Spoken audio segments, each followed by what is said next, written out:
Kalau report pada JTK, betul JTK akan kau punya akan backup staff. Boleh ke majikan rampasan cek telefon staff dalam bilik berasingan untuk cari bukti staff report pada JTK? Wow, soalan mantap. Soalan yang pertama adalah yang saya nak tanya balik, apa yang dia report pada JTK? Yang kedua, report tu betul ke salah? Yang ketiga, kalau dah tahu dia yang report, apa masalahnya? Apa yang boleh buat pun kalau betul kita salah?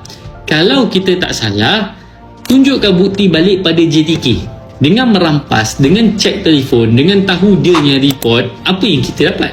Sebab benda dah jadi.